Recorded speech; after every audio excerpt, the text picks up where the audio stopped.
अस्सलामुअलैकुम मेरे भाइयों और बहनों, आज एक इतनी बेहतरीन वीडियो लेकर आई हूँ जिसे देख यकीनन जो भी मुसलमानों से नफरत करता है उसके दिमाग का कचरा साफ हो जाएगा। इस वीडियो में एक हिंदुस्तानी भाव ने जो बेहतरीन हिंदुस्तानी मुसलमानों का खुलासा किया है वो बहुत ही जरूरी हर एक हिंदुस्तानी गौर से देखे, क्योंकि इनका खुलासा हमारे देश के, हमारे वतन के इतिहास से जुड़ा हुआ है। माशाअल्लाह, इस वीडियो को आखिर तक देख के हर जगह शेयर करें। आप की छुपी नहीं है कि मुसलमानों का जो किरदार रहा है, जो कुर्बानियां रही इस मुल्क की तरक्की में, इस मुल्क की आज़ादी में, वो लासानी रहा है, बेमिसाल रहा है।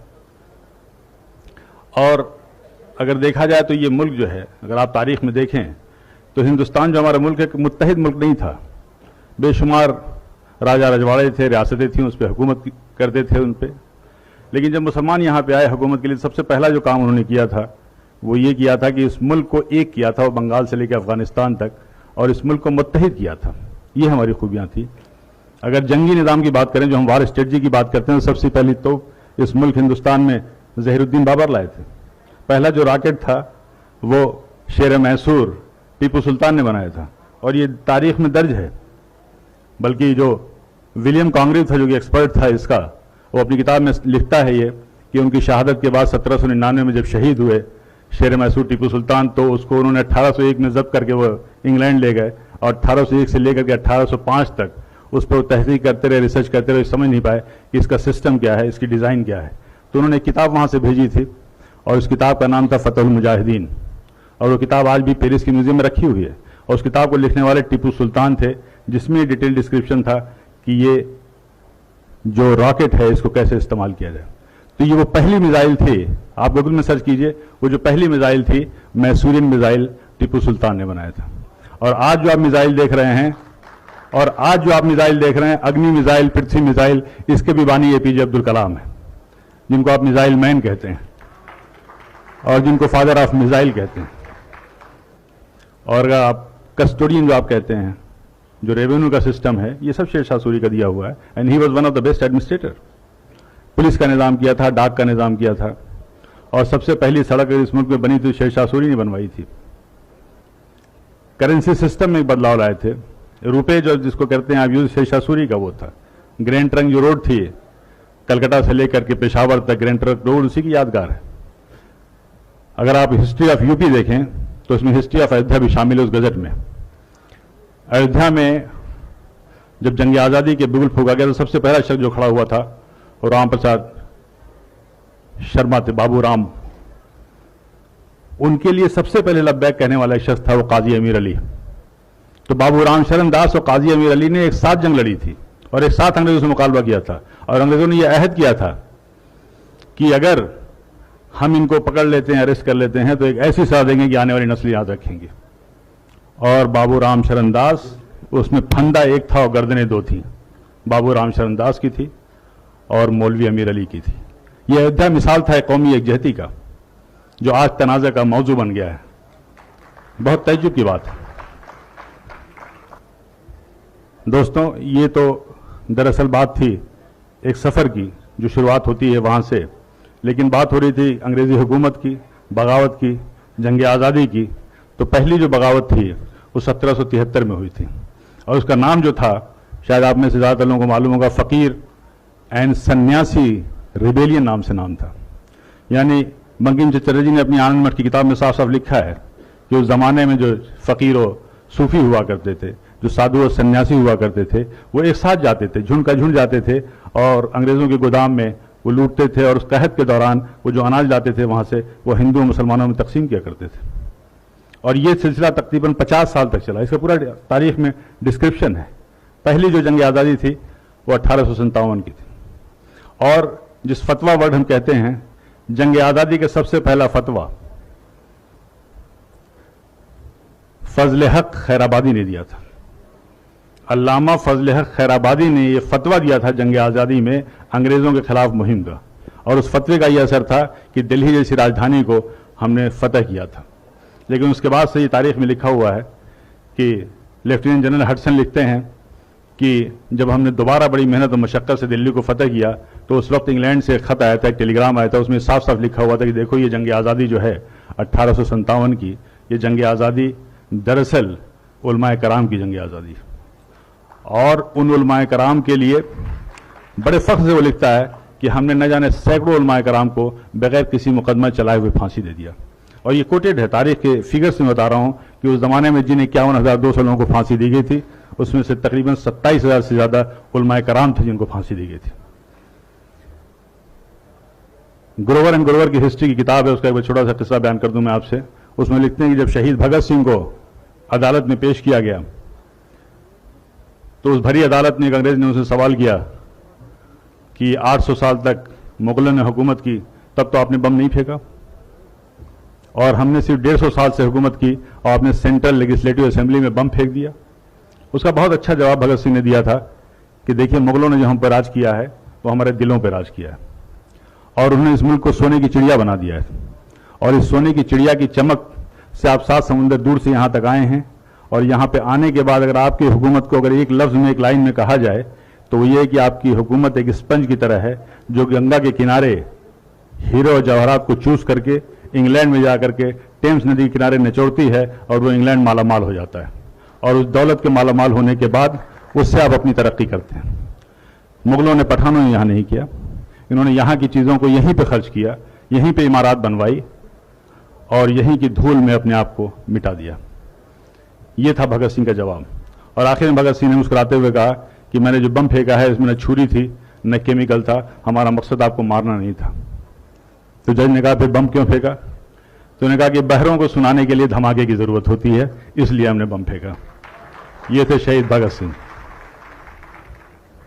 हजरात, यहां तक कि वीर सावरकर की किताबों में भी लिखा है। वीर सावरकर ने अपनी किताब में जॉन मैकल्सन का हवाला देते हुए कहा था कि 1857 की जंग आज़ादी में अगर सबसे ज़्यादा किसी का नुकसान हुआ तो मुगल की जो आखिरी रोशनी थी, आखिरी बादशाह थे बहादुर शाह जफर का हुआ।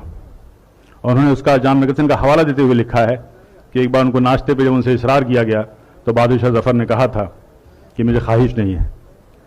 उसके बाद से वो लिखता है कि हम लोगों ने उनकी आंख में जहरीले ऑइंटमेंट लगाना शुरू कर दिए ताकि उनकी बीनाई चली जाए। और उन्हें इस बात का इल्म था कि इस्लामी कानून में, इस्लामी शरीयत में कोई नाबीना अंधा शख्स कहीं का हुक्मरान नहीं हो सकता। और फिर वो दिन भी आया जब उनसे उनकी मर्जी के खिलाफ नाश्ते में उनके प्लेट पे लाल मखमल से ढके हुए 3 सर लाए गए थे, जिनमें 2 सर उनके बेटों के थे और 1 सर उनके पोते का था। ये थी कुर्बानियां। क्या जुल्म सितम के बाद भी मुसलमानों के लिए कहना पड़ेगा कि जंग आज़ादी में शरीक थे या नहीं? क्या अब भी इस उन्वान की जरूरत है? अब भी इस प्रोग्राम की जरूरत है? क्या चांद सितारों की मौजूदगी के लिए बहस होगी? कतई नहीं। हजरात, ये हमारी कुर्बानियां ये वहां तक महदूद नहीं हैं कि हमने सिर्फ आज़ादी दिलाने में इतने उलमाओं का फांसी हुई, लोगों ने अपनी कुर्बानियां दी, बल्कि आज़ादी के बाद भी हमारी कुर्बानियां जारी रहीं, हमारे मुल्क की खिदमत जारी रहीं। और एक जब आज़ादी के बाद पहली बार पाकिस्तान ने यहाँ पे हमला किया, पाकिस्तान से जंग हुई कुछ ही महीनों के बाद, तो एक नाम, एक हस्ती, एक शख्सियत और एक शहादत जो बहुत मशहूर है, वो है ब्रिगेडियर मोहम्मद उस्मान। मैं इसलिए नहीं कह रहा हूँ कि मैं उसी खानवादे से हूँ, मेरा उसी खानदान से ताल्लुक़ है, बल्कि मैं इसलिए कह रहा हूँ कि किसी भी आज़ादी के बाद किसी इतने बड़े ओहदे पे किसी शख्स ने मुल्क की सरहद पे शहादत नहीं दी है, उसने अपनी जान नहीं गंवाई। वो आजमगढ़ के एक छोटे से कस्बे बीवीपुर में खान बहादुर मोहम्मद फारूक के घर में पैदा हुए थे। मदरसे से तालीम हासिल की थी, लेकिन एक शौक था फौज में जाने का, इस मुल्क की खिदमत करने का। और उसके बाद से वो रॉयल मिलिट्री एकेडमी, जो ज़माने में बहुत ही प्रेस्टिजियस एकेडमी हुआ करती थी, और इस मुल्क से सिर्फ 10 लोगों का सिलेक्शन हुआ था, उसमें वो भी थे। और उस रॉयल मिलिट्री एकेडमी को ज्वाइन करने के बाद, उसके बाद से वो सेकेंड वर्ल्ड वार में उन्होंने बर्मा, अफगानिस्तान जैसे मुल्कों में गए, और वहाँ जाने के बाद से बड़ी कम उम्र में उनकी तरक्की हुई और ब्रिगेडियर हो गए। लेकिन इस मुल्क की खिदमत, इस मुल्क की हिफाजत उनका आज़म था। और जब आज़ादी के चंद माह बाद पाकिस्तान ने जो हमला किया, और कश्मीर में 2 जगह है, एक नौशेरा, एक झांझर, जो आर्मी की स्ट्रेटजी के हिसाब से बहुत ही अहम जगह हुआ करती है, उसको पाकिस्तान ने 25 दिसंबर 1947 को अपने कब्जे में ले लिया था। तब ब्रिगेडियर उस्मान ने कहा था कि जब तक मैं इन हिस्से को, इस चीज़ों को मैं वापस नहीं ले लूँगा, तब तक मैं ज़मीन पर नहीं सोऊंगा। हालांकि उसके पहले पाकिस्तान ने उनको 2 बार यह ऑफर दिया था कि ब्रिगेडियर उस्मान तुम पाकिस्तान आ जाओ और हमारे आर्मी के चीफ बन जाओ, और उन्हें पूरी तरीके से ठुकरा दिया था कि मुझे वहाँ नहीं जाना, मुझे अपनी सरजमीन पर रहना है, और वो यहीं पर रहे। और चंद दिनों के बाद आखिर उनकी क़यादत में वो जंग लड़ी गई, और जंग लड़ने के बाद से उन्होंने नौशेरा और झांझर की वो सरजमीन हासिल की। उन्होंने आपको बता दूं ये कि उनकी क़यादत में, ब्रिगेडियर उस्मान की क़यादत में जो कश्मीर का हिस्सा जीता गया था, आज भी उतना ही कश्मीर है और आज भी वही हमारे मुल्क की सरहद है उनके। लेकिन 3 जुलाई 1948 को अब वो अपने कैंप में मीटिंग कर रहे थे। मीटिंग करने के बाद निकले, जाहिर सी बात है पाकिस्तान की फौज के निशाने पे थे वो, और पाकिस्तान ने एक 25 पाउंड का गोला उनके ऊपर डायरेक्ट दागा और वहीं वो शहीद हो गए थे। हालांकि शहादत के वक्त उन्होंने कहा था कि मैं तो जा रहा हूं, लेकिन याद रखना कि इस सरजमीन का एक भी टुकड़ा किसी दुश्मन के हाथ में न जाने पाए। ये थे ब्रिगेडियर उस्मान, और इसके लिए बाद में उनको नौशेरा का शेर भी कहा जाता था, और उन्हें बाद में महावीर चक्र भी दिया गया। हजरात, ये जो कुर्बानियों का सिलसिला है, चाहे मुल्क की तरक्की में हो या मुल्क की आज़ादी में हो, उसका अब जाहिर सी बात है सदियों की कहानी को लम्हों की ज़बानी में कैसे बताऊं। एक चीज़ जो मैं ज़रूर कहना चाहूँगा वो ये है कि तारीखें सिर्फ पढ़ी नहीं जाती, तारीखें लिखी भी जाती हैं। तारीख हम जो पढ़ते हैं वो हमारे बाबा अजदाद के कारनामे थे, उनकी कुर्बानियाँ थी, उसमें हमारा कोई दखल नहीं है, उसमें हमारी कोई मुदाखलत नहीं है, हमारा कोई अख्तियार है। लेकिन आइंदा आने वाले दिनों में जो हमारी आने वाली नस्लें हैं, जो तारीखें पढ़ेंगी, वो हम क्या कर रहे हैं वो तारीखें होंगी। जो तारीखें हम लिखेंगे वो हमारी आने वाली नस्लें पढ़ेंगी। और मैं इसलिए भी ये बात कह रहा हूं कि मेरा पुख्ता यकीन है, मरहूम निदा फाजली साहब के एक शेर में मैं समझ रहा हूं कि आप तक ये पैगाम पहुंच जाएगा कि अपना गम लेके कहीं और न जाया जाए, अपना गम लेके कहीं और न जाया जाए, घर में बिखरी हुई चीज़ों को सजाया जाए। तो मैं सिर्फ ये कहना चाहता हूं कि हमें अपने गिरबान में देखना होगा, हमें हालात पे नज़र रखी होगी, हमें अपनी जिम्मेदारियों को समझना होगा, हमें वो सारे फैसले लेने चाहिए, वो कदम उठाने चाहिए जिसमें इस मुल्क का भला हो, इस मुल्क का मुस्तकबिल हो, हमारी कौम की फलाह व बहबूद हो।